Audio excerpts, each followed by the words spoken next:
Hey guys, Monke AU here with another video, and today we're going to be going through my UFC 315 predictions. Naturally, I'm uploading this a couple hours before the event. I wrote all this down on at least 3 days ago, but this is just when I have the time to do it, so we're just going to get straight into it. I'm just going to preface this by saying that for Grasso versus Silva, apparently Silva is the favorite, go figure, but Grasso is a former champion. I really don't know much about either of them, so I'm not going to bother talking about it. But anyway, opening the main card, Benoit Saint Denis versus Carl Prepelec, or some Canadian who stepped up. BSD is a minus 1,000 favorite last time I looked. And fair enough, if we're looking at Carl's record, apparently he's beating guys who, I think their record was 25 and 28. So that's not a great look when you're beating guys like that. But he is knocking them out, so, there's a chance that BSD could get randomly chinned, but we have to remember BSD, maybe he's a little overhyped, but he is losing to the best guys. He's losing to the likes of Poirier, who took, Islam to round 5, so that's impressive.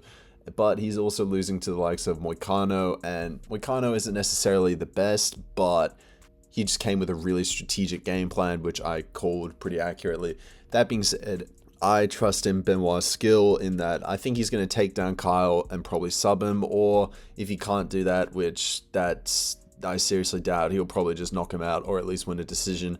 Easy money on BSD, so good to see him getting a win. If this was BSD versus Alvarez, he'd be smacked unbelievably hard, so I'm pretty glad he's not going to get that beating instead. But anyway, next fight, Jose Aldo versus Ariel Helwani. Now I'm going to go with Aldo by decision. I think this is pretty obvious. The way to beat Aldo is clearly just hold him against the cage. Merab did it.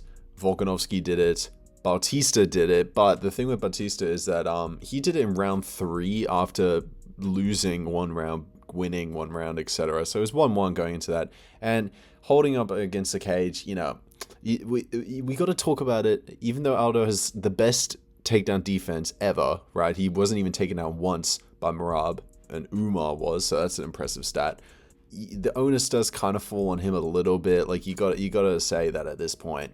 If Aldo knows that people beat him so often by just holding him against the cage, and yet he clearly hasn't developed the skill of reversing positions and chucking them off, whatever, then you kind of have to question it. But that being said, I don't think Zahabi is necessarily the kind of guy to be very wrestling heavy. I don't really know much about him, but I'm going to trust in Aldo's hands. I'm going to trust in his takedown defense, and I think he's going to go out there, and if he does get pinned against the cage, I think he's going to do something about it this time around, because he's sick and tired of constantly being taken into decisions by these guys. So yeah, I'm going to go with Jose Aldo by decision. Next fight, co-main event, Valentina Shevchenko versus Manon Fiorot. Brain rot. I think Shevchenko is going to win a decision. Currently, Manon is the favorite to win this fight, which is pretty surprising, but guys, we have to remember Shevchenko is still really good. Just because you have a freak loss to Grasso and then have a freak draw due to some unbelievably stupid judging, and then if you come back again and beat Grasso, that still means you're the best women's fighter out there. I think Shevchenko just has far more experience. I think her striking is better. Maybe Ferro carries a little bit more power, but I trust in Shevchenko's chin. I don't think she's been knocked out, or at least she hasn't been knocked out recently, I'm pretty sure.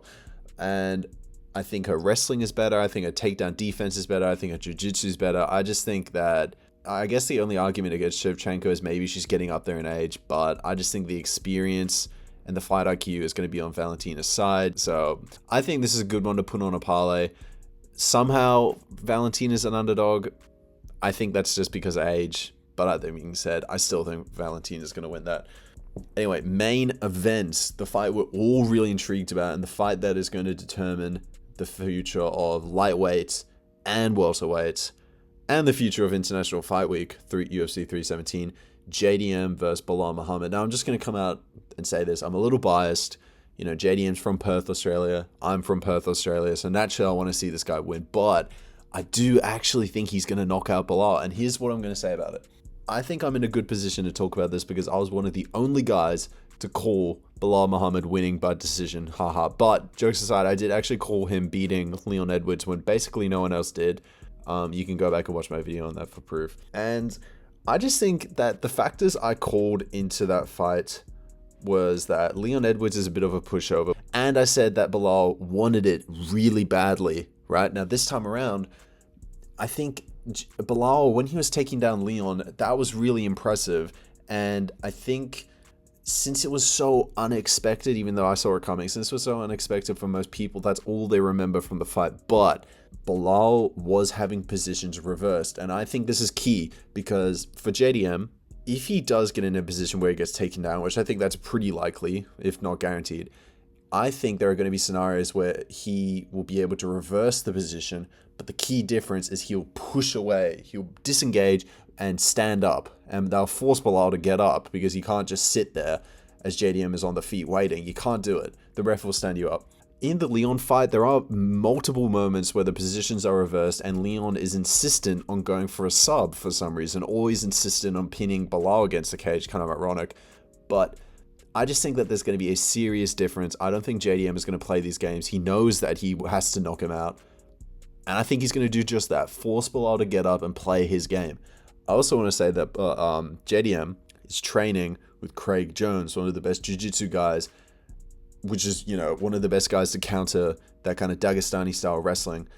And frankly, if we need any evidence of whether or not that's worth considering, just look at the first Volk versus Islam fight, because everyone said Volk is going to get pinned, he's going to get molested on the ground by Islam, and there's nothing he can do about it. But he trains with Craig Jones, and what was he able to do? He was able to reverse positions, get out of awkward spots, and keep getting up.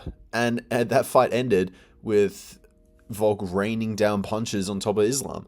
So I think that JDM is going to have the skills. And I just want to say this.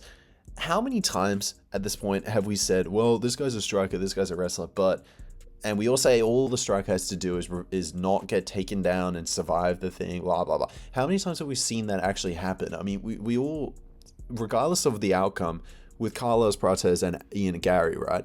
Everyone said that Prates would just get taken down, blah, blah, blah. What did he do? He stopped Ian Gary taking him down most of the time. Alex Pereira, Ankalaev, same story. I just think that nowadays these modern fighters are getting too good where the point of these wrestlers being OP isn't really the case anymore. I think that if you're a well-rounded fighter, not only do you have lethal hands, I think you got incredible takedown defense, and I think JDM has been working hard, and I honestly reckon he's going to be able to get out of awkward positions from Bilal. Another thing to consider, even if Bilal does get him in an awkward position, there's no fear factor, because the worst thing that's going to happen is you're going to lose the round. There's no fear of watch out for Bilal because he's going to take your neck and sub you, or watch out, he's going to get on top and rain down vicious punches and knock you out. That's never going to happen. Bilal is not a finisher.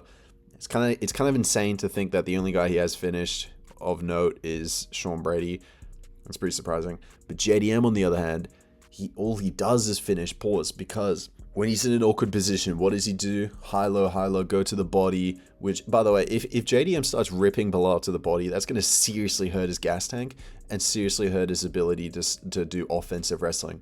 Bilal does have hands, I will say that, because I've heard some people saying that look back at the Leon Edwards-Bilal fight, Leon was hitting him with shots. He really wasn't. If anything, I don't think any solid shots, other than one counter in round 3, really hit Bilal.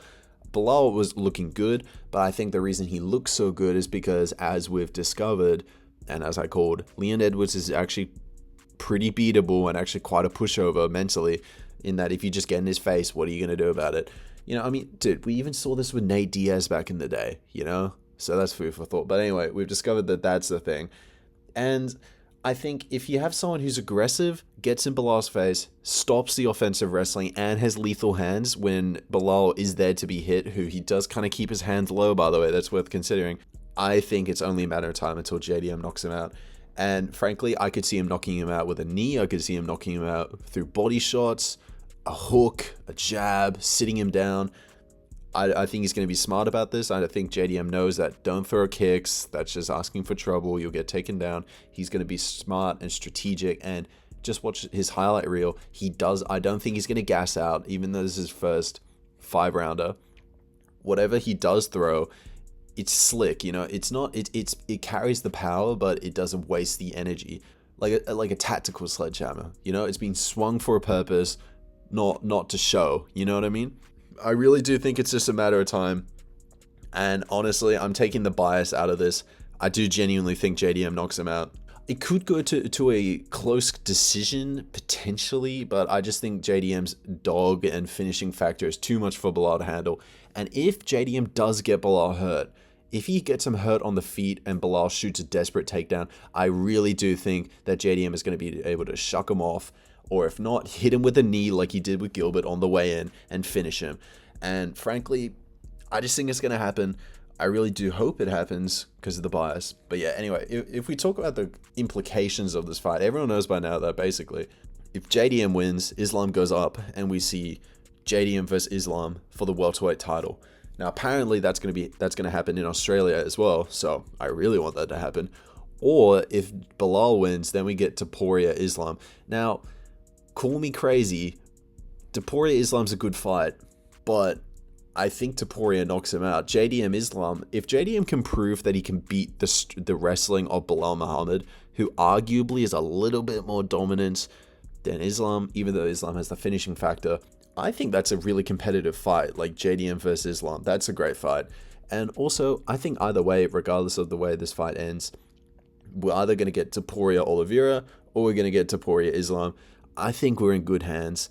This is a good fight. And also, I just want to say this, JDM is looking serious. He's not backing down from the occasion. And I can't lie, the same way I saw a little bit of fear in Edwards during the fight. This is just pseudoscience, but the same way I saw a little bit of fear in Edwards when Bilal stared him down, I think he's feeling a little bit of fear when JDM stared him down, you know? Cause shit, dude, JDM point blank, no, he said he's going to fuck him up. He said he's going to hit him with gnarly shots. I really do believe in JDM. This video could age really badly. I don't care. I'm standing with it, and I think he's going to knock him out. So yeah, that just about does it for my UFC 315 prediction video. I'm really going to try to put out these videos earlier because I don't like recording them. Actually, I kind of do like recording them right before the event because it gets all the information that I've absorbed. I'm able to put it out. Whereas sometimes, dude, all kinds of things can happen in between fights. Like, I mean, the Aldo fight, even though that's a bantamweight, I think he missed weight, so now it's a featherweight fight. So maybe that means that Aldo's going to have more durability since Zahabi had to cut down, not knowing that it's going back to featherweight. Who knows? But for my sake, I should probably start making these later. Anyway, leave a like, leave a comment. Tell me what you guys think is going to happen and come back once the fights have happened. And tell me, did I get these seriously wrong? Did I get them right? Should I stop making these prediction videos because I'm so bad at it? Except I broke the curse the other day with RDR, so I'm just saying. But yeah, leave a like, leave a comment, check out my other videos. I'll see you guys in the next video.